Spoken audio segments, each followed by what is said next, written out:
नमस्कार, मैं हूं आमोद श्रीवास्तव। आज के इस चिंतन का विषय है कर्म और मर्म। संचित कर्म और उसका मर्म। यदि हम अपने दिन भर के कामों का निरीक्षण करें तो उन्हें 3 श्रेणियों में बांट देना पड़ेगा।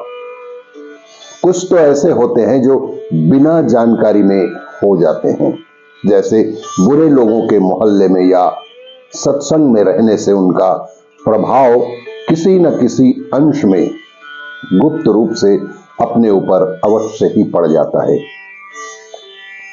यह प्रभाव पड़ा तो परंतु हमने उसे इच्छा पूर्वक स्वीकार नहीं किया, इसलिए वह हल्का, निर्बल एवं कम प्रभाव वाला होकर हमारी भीतरी चेतना के एक कोने में कहीं पड़ा रहता है।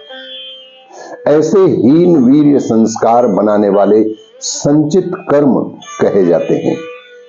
जो कार्य व्यवस्था में दबाए जाएं और कम करने पड़े, पर मन की आंतरिक इच्छा यही रही कि यदि व्यवस्था ना होती तो इस काम को मैं कदापि ना करता।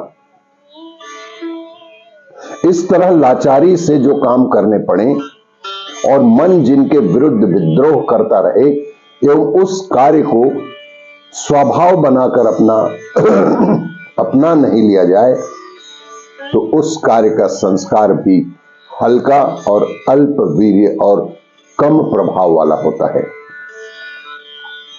ऐसे काम भी संचित कर्म की ही श्रेणी में आते हैं। इन संचित कर्मों के संस्कार बहुत कमजोर एवं हल्के होते हैं,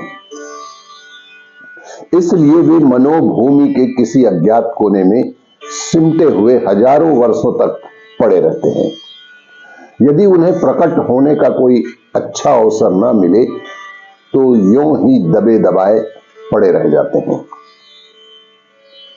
किंतु यदि उसी प्रकार के बुरे कर्म कभी जानबूझकर स्वेच्छा से विशेष मनोयोग के साथ किए गए तो वे सड़े गले संचित संस्कार भी कुलबुलाने लगते हैं। जिस प्रकार धुना हुआ बीज भी अच्छी भूमि और अच्छी वर्षा पाकर उग आता है, वैसे ही संचित संस्कार भी अपने जाति के बलवान कर्मों की सहायता पाकर उग ही जाते हैं। परंतु यदि उन संचित संस्कारों को लगातार विपरीत स्वभाव के बलवान कर्म संस्कारों के साथ रहना पड़े तो वे नष्ट भी हो जाते हैं। गर्म जगह में रखा हुआ एक घड़ा पानी गर्मी के प्रभाव से आखिर 1 महीने में सूख ही जाता है।